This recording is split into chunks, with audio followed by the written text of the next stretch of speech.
Hello बच्चों, let's read this question. The question is arrange the following in order of increasing radii.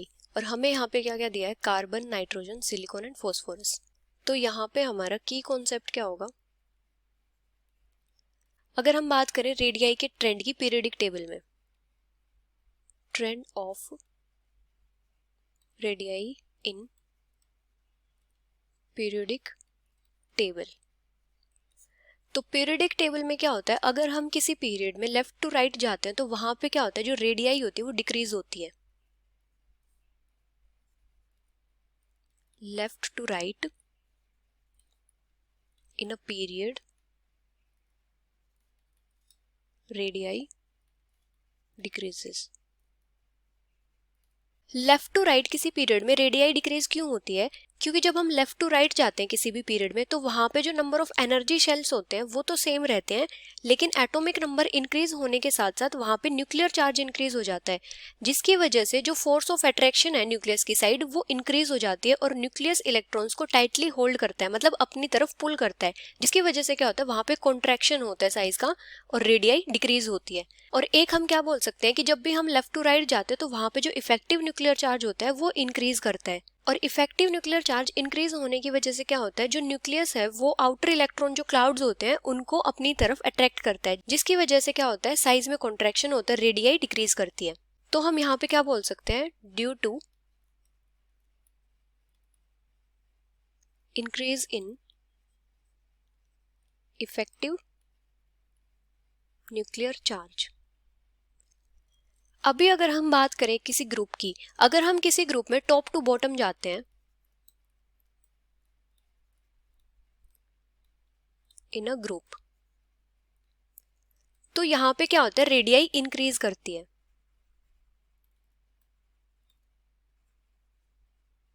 क्योंकि जब हम top to bottom जाते हैं तो यहाँ पे क्या होता है, नंबर ऑफ शेल्स इंक्रीज करते रहते हैं. नंबर ऑफ शेल्स के इंक्रीज होने की वजह से क्या होता है कि न्यूक्लियर का जो चार्ज होता है वो इलेक्ट्रॉन्स को इतना ज्यादा अट्रैक्ट नहीं कर पाता और वहां पे साइज इंक्रीज हो जाता है. अभी हमें यहाँ पे क्या क्या दिया है, carbon, nitrogen, silicon and phosphorus. अभी जो कार्बन और नाइट्रोजन है ये सेम पीरियड से हैं, दोनों सेकेंड पीरियड से हैं. तो यहाँ पे क्या होगा, कार्बन और नाइट्रोजन में नाइट्रोजन का इफेक्टिव न्यूक्लियर चार्ज ज्यादा होगा, जिसकी वजह से जो नाइट्रोजन है इसकी रेडियाई कम होगी कार्बन से. यहाँ पे क्या है, नाइट्रोजन का इफेक्टिव न्यूक्लियर चार्ज ज्यादा है, higher effective nuclear charge than carbon, इसलिए इसका साइज कम हो जाएगा. तो ये तो इस टाइप से हो जाएगा.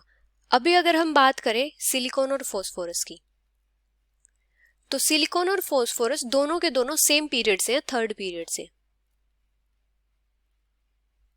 तो सिलिकॉन और फॉस्फोरस में क्या होगा, फॉस्फोरस का इफेक्टिव न्यूक्लियर चार्ज ज्यादा होगा, जिसकी वजह से फॉस्फोरस का साइज कम होगा और इसकी रेडियाई भी कम होगी.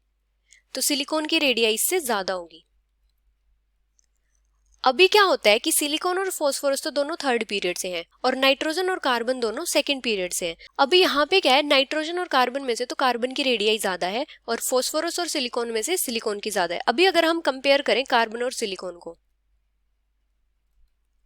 तो कार्बन क्या है, सेकंड पीरियड का है, तो इसमें क्या है, दो ऑर्बिटल्स हैं. इसकी इलेक्ट्रॉनिक कॉन्फ़िगरेशन किस टाइप से है, 1s2 2s2 2p6.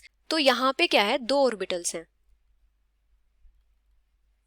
और सिलिकॉन क्या है, थर्ड पीरियड का है, तो यहाँ पे क्या है, तीन ऑर्बिटल्स हैं. और वैसे भी जब हम डाउन द ग्रुप आते हैं तो जो रेडियाई होती है वो इंक्रीज करती है, तो यहाँ पे क्या होगा, सिलिकॉन की रेडियाई कार्बन से ज्यादा होगी. तो जो हमारा इंक्रीजिंग ऑर्डर होगा रेडियाई का वो किस टाइप से होगा, ऑर्डर ऑफ रेडियाई. सबसे कम होगी नाइट्रोजन की, उसके बाद होगी ज्यादा कार्बन की, कार्बन से ज्यादा होगी फॉस्फोरस की और सबसे ज्यादा रेडियाई होगी सिलिकॉन की. तो इस टाइप से इंक्रीजिंग ऑर्डर होगा रेडियाई का. So this is the final answer. Hope you understood it well. Best of luck.